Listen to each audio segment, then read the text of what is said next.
Alhamdulillah billadzi hadana li hada wa ma kunna linahtadiya laula an hadana Allah. Wassalatu wassalamu ala Rasulillah wa ala alihi wa ashabihi ajma'in wa amman tabi'ahum bi ihsanin ila yaumiddin, amma ba'd. Sekitar 20 ke 30 menit saya akan menyampaikan satu kisah nyata dari seorang pejuang, seorang tokoh tabi'in.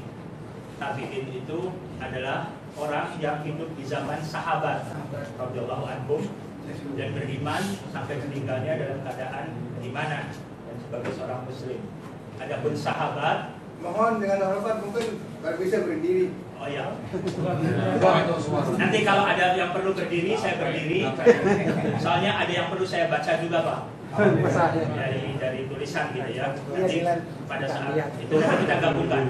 Insyaallah antara dulu dan berdiri tidak apa-apa. Adapun sahabat adalah seorang yang hidup di masa Rasulullah SAW, beriman dan pernah melihat, berjumpa dengan Rasulullah SAW dan meninggal dalam keadaan iman tetap. Adapun kaum Syiah menganggap banyak dari para sahabat itu sudah murtad dianggapnya. Nah ini jelas kalau para sahabat ya tidak dikatakan murtad karena namanya sahabat meninggal dalam keadaan tetap beriman, gitu kan. Sedangkan dalam ayat Al-Quran disebutkan was-sabiqunal awwalun minal muhajirin wal ansar walladzina tabauhum bi ihsan radhiyallahu anhum wa radu an. Allah ridha kepada mereka. Adapun setelah Rasulullah SAW wafat, ada orang-orang yang murtad. Itu bukan berarti dia sahabat kalau meninggalnya dalam keadaan murtad. Tetap dalam keadaan murtad berarti bukan sahabat lagi. Walaupun sebelumnya di masa Rasulullah SAW pernah beriman, pernah berjumpa. Tapi setelah Rasulullah SAW wafat, kemudian murtad, maka tidak dikatakan sebagai sahabat karena meninggalnya dalam keadaan tetap murtad. Kisah yang akan saya sampaikan sekarang ini kisah seorang tabi'in, tokoh tabi'in yang bernama Al-Ahnaf bin Qais. Ahnaf bin Qais. Mungkin jarang di antara kita atau umumnya banyak dari kaum muslimin yang belum tahu tokoh-tokoh tabi'in. Jangankan tabi'in, mungkin sahabat saja kalau kita tanya, banyak orang juga tidak tahu nama-nama sahabat. Tapi kalau ditanya nama pemain bola, pasti hafal. Dari lahirnya bagaimana, sejarahnya, dikontrak oleh klub apa, kemudian pindah ditransfer, gajinya berapa dan lain sebagainya, lengkap. Tapi padahal banyak sekali yang bisa kita dapat pelajarannya dari mempelajari sejarah para tokoh-tokoh kita kan. Banyak kita tidak tahu tokoh kita tapi tahunya tokoh dari yang lain, Napoleon Bonaparte, kemudian misalnya kan Gandhi dan lain sebagainya, dianggap pejuang-pejuang kemanusiaan, tapi pejuang-pejuang dari umat Islamnya sendiri banyak kita belum tahu, termasuk barangkali saya, dan kita perlu terus mengkaji dan mendalaminya. Insya Allah saya di Jeddah ini ada 6 pekan, sekitar 45 hari, mudah-mudahan bisa minimalnya 4 pertemuan, syukur-syukur bisa sampai 6 pertemuan. Ahnaf bin Qais ini pernah beliau ini menemui Khalifah Muawiyah bin Abi Sufyan radhiyallahu anhu di istananya. Kalau kerajaan Bani Umayyah ibu kotanya di mana? Damaskus. Kalau Bani Abbasiyah Baghdad. Kali ini di Damaskus. Beliau datang ke Ahnaf ini bertemu dengan Muawiyah. Muawiyah ini sering menerima tamu kan? Di antara tamu-tamu berbagai macam kalangan. Ada para sahabat. Beliau juga termasuk sahabat. Kemudian ada juga nanti tokoh tabi'in, ada tokoh ulama, ada dan lain sebagainya, berbagai macam orang yang ingin berjumpa dengan beliau atau beliau kadang mengundang. Nah, kalau ada orang-orang tamu yang ingin berjumpa, biasanya diprioritaskan sahabat lebih diutamakan dulu kalau ada yang ingin berjumpa. Nah, dan kemudian baru tabi'in, tokoh-tokoh yang lain, termasuk Ahnaf ini tokoh tabi'in. Dipersilakan masuk sampai jumpa. Ada adiknya Muawiyah perempuan, itu ikut mendengarkan pembicaraan Muawiyah dengan tamunya itu, tapi dari balik tabir, tidak ikut bermajelis bersama gitu kan, karena perempuan pisah majelisnya gitu kan, seperti dalam sholat pisah. Maka dalam kehidupan sehari-hari pun perlu adanya pemisahan untuk menghindarkan fitnah. Sekolah harusnya juga seperti itu, sekolah pisah laki perempuan misalnya idealnya, dan memang harusnya seperti itu. Banyak di Indonesia sekolah-sekolah Islam tapi belum menerapkan pemisahan kan. Tapi alhamdulillah sudah ada kemajuan, yang tadinya campur sudah mulai perempuan di belakang. Nanti mudah-mudahan terus semakin lebih baik lagi. Dia tidak ingin menemui tamu perempuan dengan laki-laki satu tamu gitu. Nah ini di kita juga kadang sudah termasuk kebiasaan. Kalau ada tamu misalnya ke rumah mencari, bapaknya tidak ada, yang menemui istrinya malah silakan masuk, ada tamu dan lain sebagainya kan. Nah, ini kita hindarkan. Artinya untuk menghindari fitnah walaupun tidak ada pikiran apa-apa dan lain sebagainya. Karena hal-hal yang demikian itu nantinya bisa menjerumuskan kepada perbuatan zina. Semoga Allah melindungi kita. Bahkan bagus sekali dan ideal sekali dan yang benar ketika kita ada tamu pun di rumah kita, istri kita buatkan teh, tidak usah perlu keluar menyediakan langsung, tapi panggil dari dalam, dari tabir kitanya yang masuk ke dalam, atau ada anak kita yang masuk, siapa yang keluarnya membawakan misalnya. Untuk menghindari memandang kan, artinya supaya kita bisa dapat menentukan pandangan.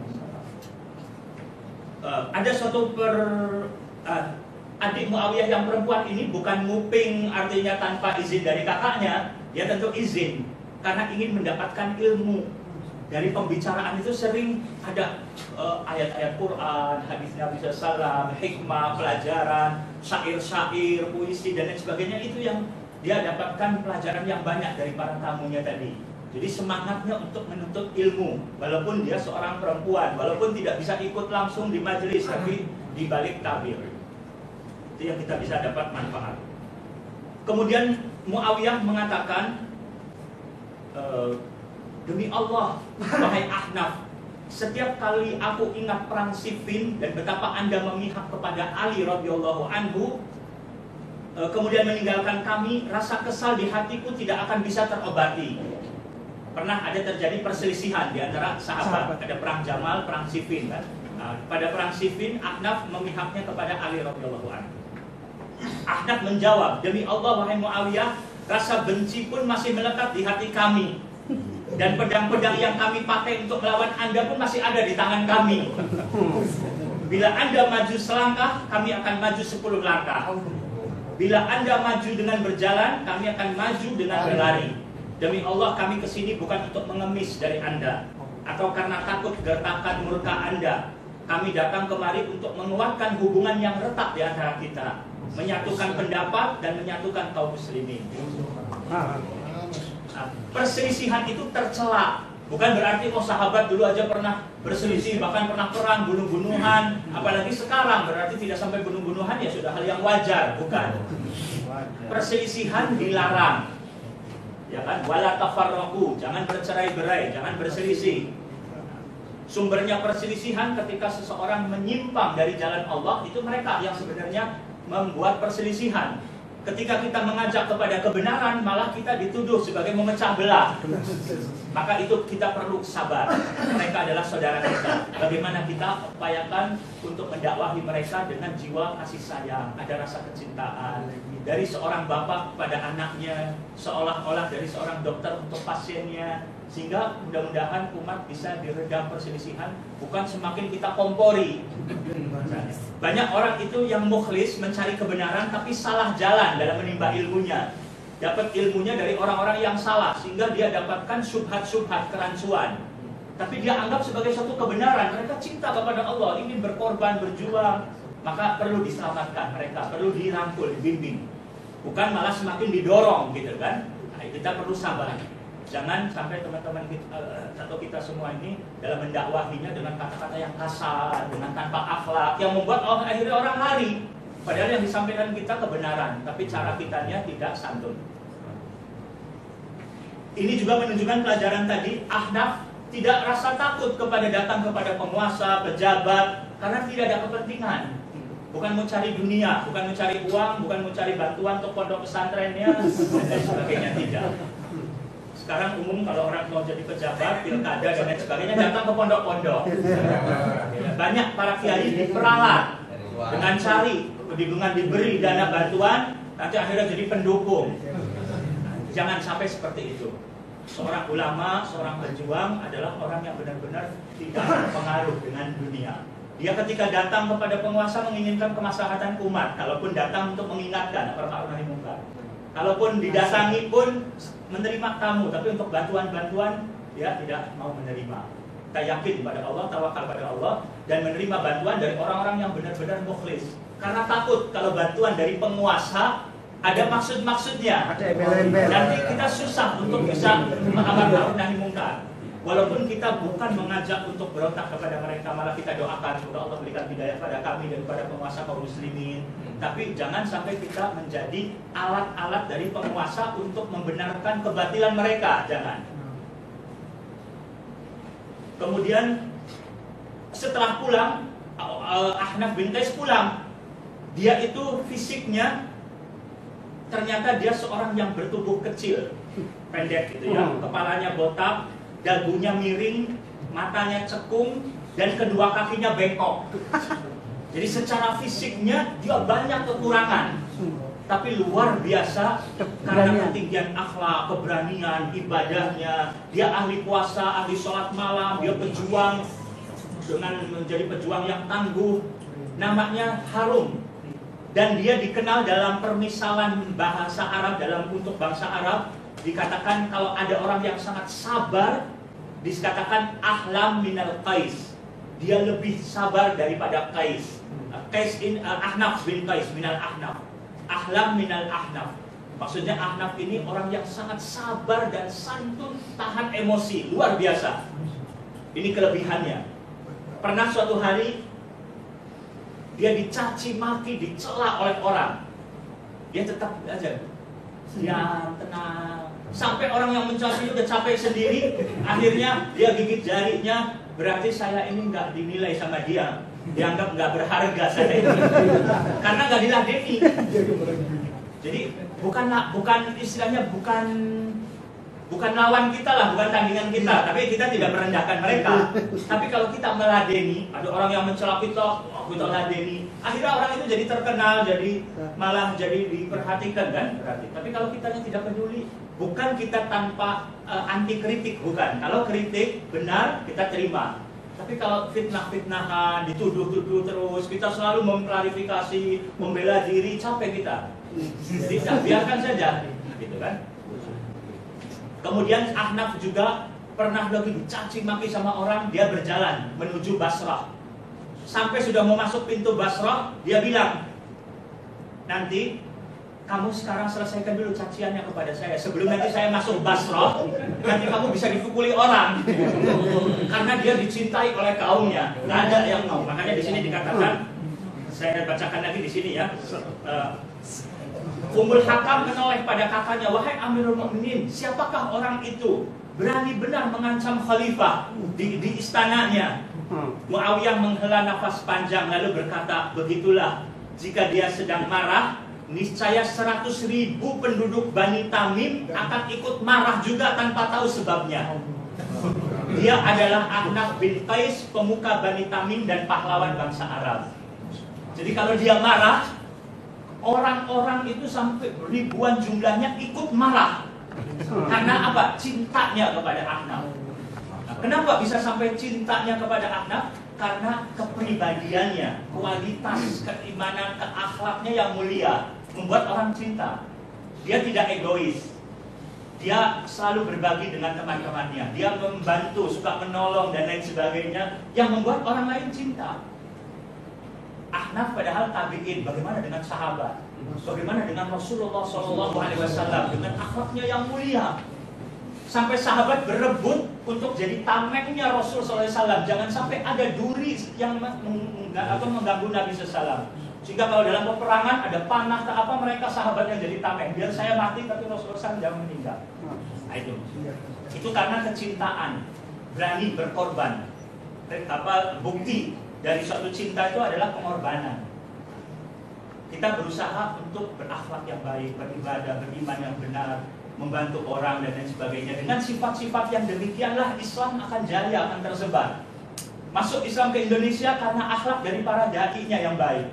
Tapi kalau sudah berubah, cari dunia dengan cara agama misalnya, akhirnya sudah orang tidak simpati, yang ada akhirnya kebencian kepada Islam nantinya, karena dari orang-orang Islamnya yang prakteknya salah, membawa-bawa nama agama dan lain sebagainya, di lisannya bahwa ini perjuangan, tapi untuk kepentingan pribadi, untuk kepentingan dunia. Ini yang kita prihatin. Semoga Allah selalu membimbing kita semua di jalan yang benar. Kemudian ada juga Ahnaf ini dilahirkan di daerah Yamamah, di Najd, wilayah Riyadh sekarang ya. Dia itu dari ayahnya bukan pemuka dan bukan tokoh, bukan tokoh masyarakat, bukan orang pertengahan biasa saja. Namanya sebenarnya Ad-Dhahhak, cuman karena kakinya bengkok sehingga dipanggil Ahnaf. Ahnaf itu orang yang kaki bengkok artinya. Jadi julukan, tapi bukan berarti untuk mencela, meledek, bukan. Sudah dimakruf, dikenal seperti itu. Waktu masih muda, waktu masih umurnya sekitar 10-12 tahun, belum sampai balik, Rasulullah SAW mengutus sahabat pergi ke Yamamah untuk mendakwahi Islam.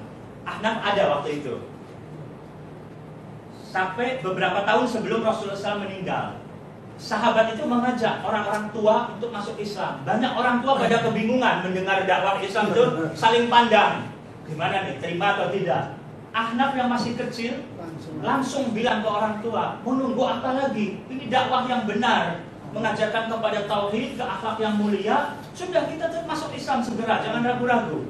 Orang tua jadi sadar, segera masuk Islam dengan semangat dari Ahnaf yang masih kecil itu.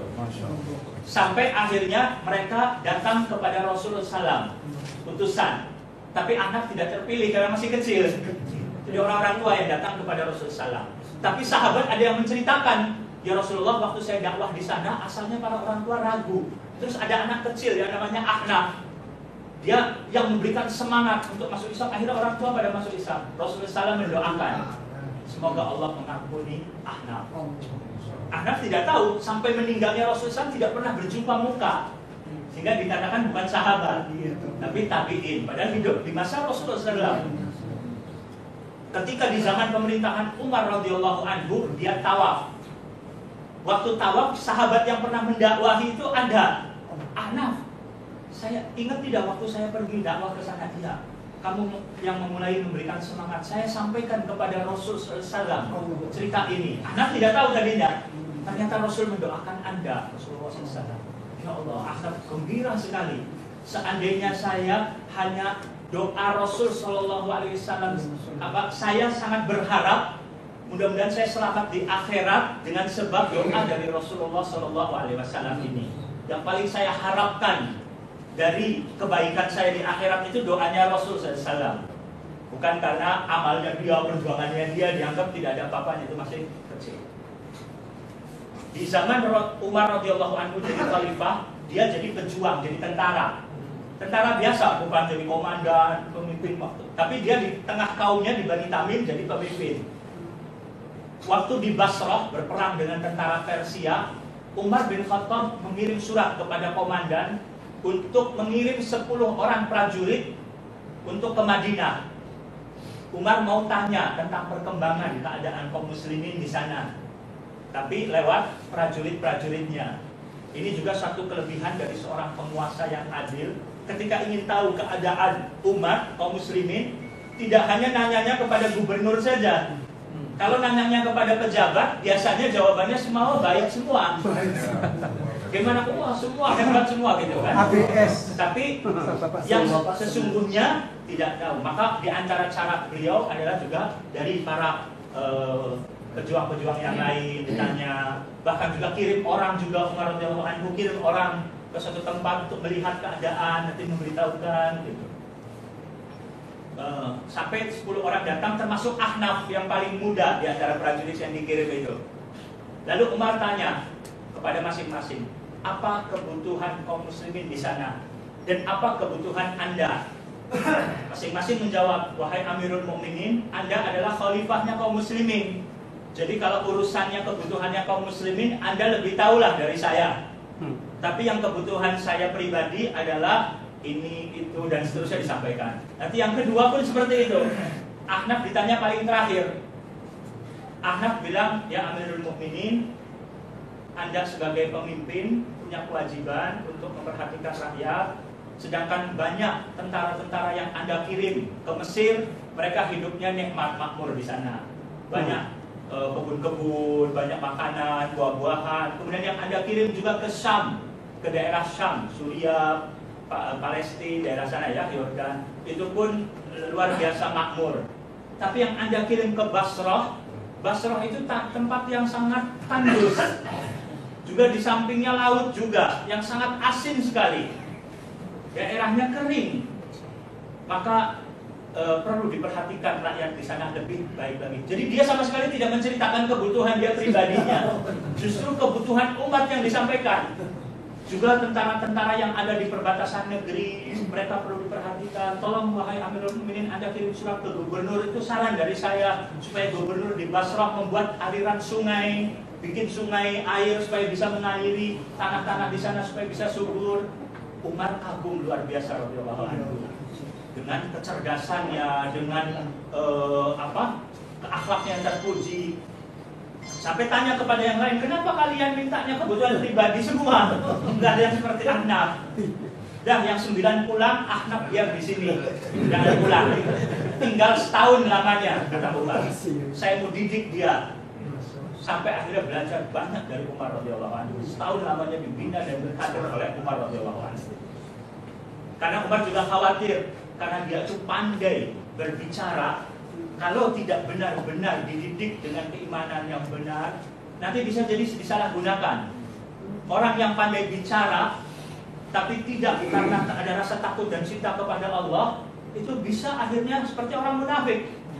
Mereka kalau berbicara luar biasa gitu kan, berpidato dan lain sebagainya hebat, tapi hanya diucapkan di lisan saja misalnya. Jangan sampai seperti itu, Umar khawatir begitu kan. Ada orang yang pandai bersilat lidah, tapi sekedar bersilat lidah saja. Beda antara ucapan dengan perbuatan. Maka beliau mendapatkan pendidikan langsung dari Umar radhiyallahu anhu. Sebenarnya banyak sekali pelajaran-pelajaran yang kita bisa dapatkan dari kisah Ahnaf, karena waktunya singkat. Beliau juga ahli ibadah, dan kalau melihat lampu, melihat api yang ada, takut kepada Allah. Dia ingat api neraka. Banyak menangis dia, banyak menangis karena takut kepada Allah Subhanahu wa taala. Kalau baca Quran pun selalu melihat, saya termasuk yang ini atau tidak ya, misalnya menceritakan golongan orang-orang bertakwa. Dia merasa, sepertinya saya terlalu jauh, belum sampai derajat kepada makom yang ini gitu. Nanti lagi baca lagi tentang sifat orang munafik, ya Allah aku berlindung, ya Allah jauhi aku, jangan sampai termasuk mereka gitu. Nanti kemudian baca lagi ayat menceritakan tentang orang yang mencampurkan kebaikan dengan keburukan, semoga Allah menerima kesalahannya mereka. Dianya mengaku, ya Allah saya banyak kesalahan, saya banyak dosa, dan Allah ampuni saya. Sangat tawadhu sekali. Dan ini jadikan bukti juga beliau adalah orang yang rajin baca Al-Quran dan memahami isinya. Walaupun dia seorang pejuang, seorang mujahid, tapi dia juga aktif menuntut ilmu dan dekat dengan para ulama. Di antara kebiasaan baiknya dia, dari kecil dia biasa bergaul dengan orang yang lebih tua dan banyak belajar dari orang-orang yang baik, sehingga dia banyak mendapatkan pengalaman. Kalau kita belajar main hanya dari orang yang sepantar saja seumur, biasanya pengalaman kita lebih terbatas. Tapi ketika kita bergaul dengan yang lebih baik umurnya, ilmunya, amalnya, nampak kita banyak dapatkan pelajaran dari mereka. Sempat Ahnaf ditanya, apa yang membuatkan Anda ini bisa sampai benar-benar menjadi orang yang sangat sabar, super sabar? Di antara guru saya adalah seorang yang bernama Qais bin Asim Al-Manqari, katanya. Waktu dia sedang duduk-duduk santai, tiba-tiba didatangkan oleh dua pemuda, yang satu mati terbunuh dan yang satu diikat di rantai sebagai pembunuhnya. Ternyata yang mati terbunuh anaknya sendiri, yang membunuh adalah keponakannya sendiri. Langsung dia tegur ponakannya tadi, Anda telah membunuh saudara sepupu Anda, berarti Anda sudah merusak tali silaturahim. Anda yang sudah melesatkan anak panah dari busurnya. Ditegur seperti itu. Kemudian dia sampaikan kepada kakaknya yang meninggal. Dia katakan, wahai anakku, yang membunuh saudaramu itu adalah anak pamanmu sendiri, dari kaummu sendiri. Maka tolong carikan dana untuk membela si pembunuh karena masih satu kaum gitu kan, karena masih family. Jadi tolong dia bantu. Kemudian setelah itu juga sekarang ini juga siapkan untuk penguburan jenazah. Santai saja, tenang, padahal anaknya sendiri yang meninggal gitu kan. Tapi dengan tenang dia tegur ponakannya tadi yang sudah membunuh tadi, tegur melanggar, merusak tali silaturahim tak apa. Tapi setelah itu juga dia minta dibantu karena ini sedang musibah, dia membunuh, perlu untuk sebagai pembayaran dia. Ini juga suatu hal yang penting bagi kita, bahwa kita jangan sampai gugup panik kalau terjadi menimpa musibah pada diri kita kan. Kemudian yang ada kadang menyalahkan orang. Misalnya naik motor kemudian tabrakan. Oh kamu sih kenapa tadi ngajak saya? Kalau nggak ngajak saya kan nggak kecelakaan saya. Itu sudah terjadi. Itu kan jangan.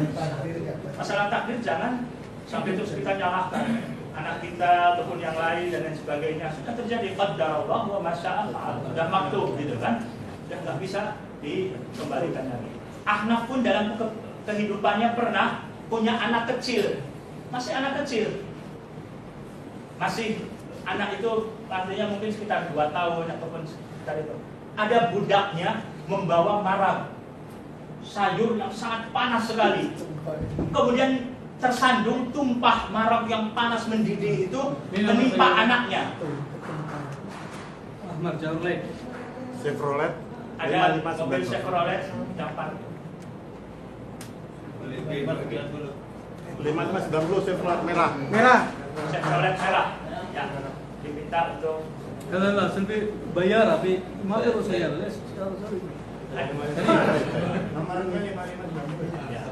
dicek dulu karena belum tentu juga kan. Ya. Ini parkir di depan pintu ini. Belum tentu gitu. Ya. Kemudian itu tadi menimpa bayi tadi sampai bayinya meninggal dunia. Anak kecil itu, anak kecil kecil tadi ya, atau balita lah, bukan balita. Meninggal. Budak tadi yang menjadi penyebab anaknya Ahnaf meninggal gemetar, takut karena dia dianggap nanti membunuh gitu kan. Karena takut, Ahnafnya malah bilang, maaf saya membuat Anda takut. Sekarang kamu bebas merdeka karena Allah Subhanahu wa Ta'ala. Mungkin dia kesal kalau nggak dia lagi kan, tapi dibebaskan akhirnya. Anda bebas merdeka karena Allah. Ini kesabarannya, bisa mengendalikan emosinya, itu juga suatu hal yang luar biasa. Dan banyak sebenarnya dari kepribadian Ahnaf lain-lainnya yang perlu juga kita kaji. Walaupun memang literatur untuk membahas tentang tabi'in juga memang sangat sedikit sekali ya. Kalau buku-buku tentang sahabat lebih banyak, buku sirah Nabi SAW pun lebih banyak, alhamdulillah. Mudah-mudahan kita pun rajin membaca sirah Nabi SAW, kemudian juga membaca sirah sejarah para sahabat radhiyallahu anhum, termasuk juga dari para tabi'in. Masih banyak tokoh-tokoh tabi'in lainnya sebenarnya kan. Ada juga kisah Salim bin Abdullah bin Umar bin Khattab, cucunya Umar bin Khattab, seorang ulama terkenal tabi'in. Ada lagi Ali ibn Husain bin Ali bin Abi Thalib, Ali Zainal Abidin, terkenal dengan julukannya Ali Zainal Abidin. Nanti insya Allah dalam kesempatan-kesempatan lainnya saya akan ceritakan juga sejarah Salim bin Abdullah bin Umar bin Khattab dan juga sejarah Ali Zainal Abidin. Itu saja yang bisa saya sampaikan. Wassalamualaikum warahmatullahi wabarakatuh. Assalamualaikum warahmatullahi wabarakatuh.